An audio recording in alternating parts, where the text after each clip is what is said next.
What does she think she's doing? Making a home-cooked dinner to take to Kevin. He's staking out that baseball kid's house in case that Nightlok returns. But G does the cooking. Kevin's feeling sad, so Mia wants to cheer him up with something a little less fancy. You know? Like burnt chicken?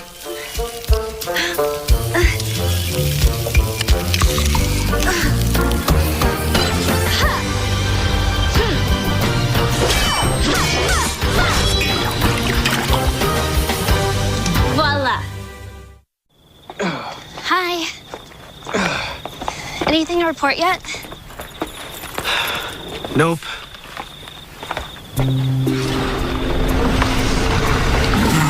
Guess I'll have to outweight those rangers or they will mess up my awesome plan.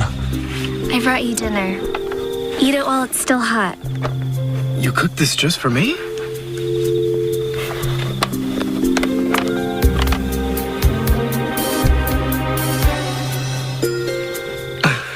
You know, you said I gave up my dream of having a normal life.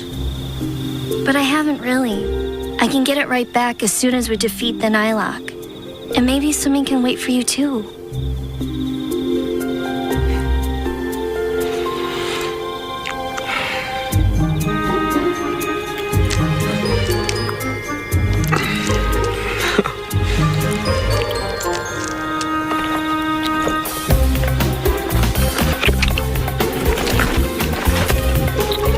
Chicken's pretty good, huh? You wolfed it down.